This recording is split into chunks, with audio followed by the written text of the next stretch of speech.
Les liens qu'on tisse à la rue des femmes, ce sont des liens qui durent dans le temps. On voit les femmes grandir, cheminer, changer et trouver des façons de faire la paix avec leur histoire. Cette semaine, quand je suis au travail, je viens pour ouvrir la porte. J'ai mon trousseau de clés autour du cou, avec une corde sur laquelle on peut lire « Whatever ». C'est le cadeau d'une grande rebelle de voilà bien des années.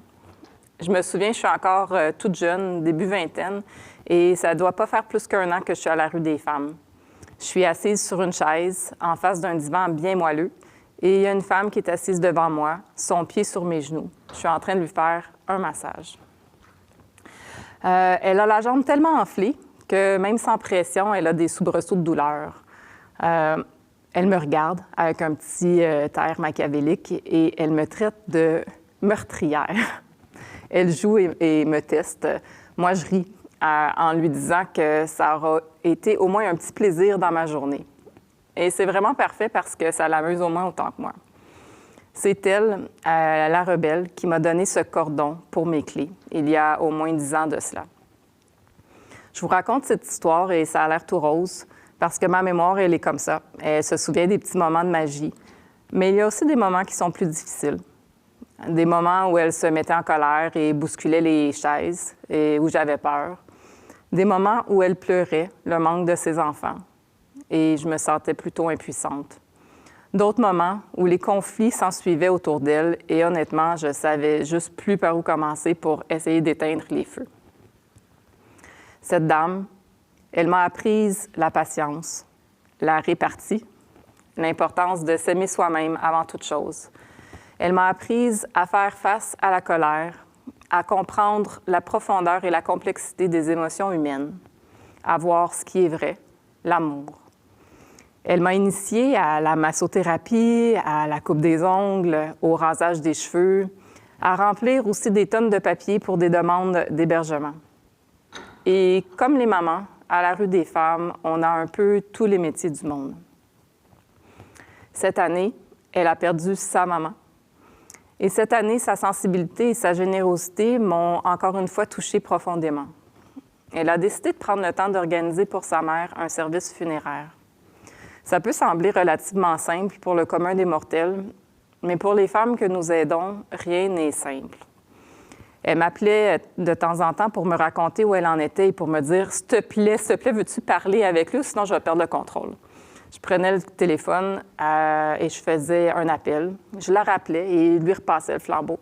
Et c'est elle, finalement, qui a tout mis ensemble. Un jour, elle est venue à la rue des femmes et elle venait de perdre sa mère et elle était très émotive. Elle m'a raconté, en fait, que sa mère, c'était définitivement pas une mère modèle.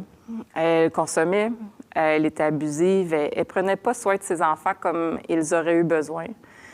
Et malheureusement, dans ces dernières années, elle n'avait pas eu de contact avec elle non plus.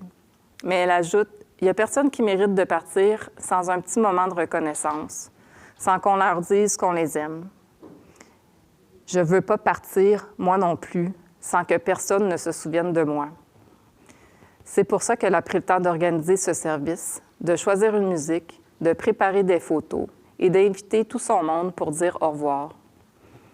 Ensuite, elle me dit « Louise, j'ai besoin d'aide. » Et j'attends, j'écoute. Elle ajoute « Je veux pas qu'on fasse n'importe quoi avec moi quand je vais mourir. Mes fils, ils veulent me mettre dans un cercueil et juste l'idée de ça, ça me terrorise. J'ai plus peur de ça que de mourir. Est-ce que mes cendres pourraient être enterrées avec ma mère? » Maintenant, je l'aide à organiser ce dernier moment qu'elle aura avec nous. Et j'ai jamais vu ça avant. Une de nos femmes qui a un désir comme ça de préparer son départ. C'est une belle inspiration, même pour moi. Et vous savez quoi? Ce qu'elle me disait à chaque matin quand je lui demandais comment ça va aujourd'hui, elle me répondait « I'm alive », je suis vivante.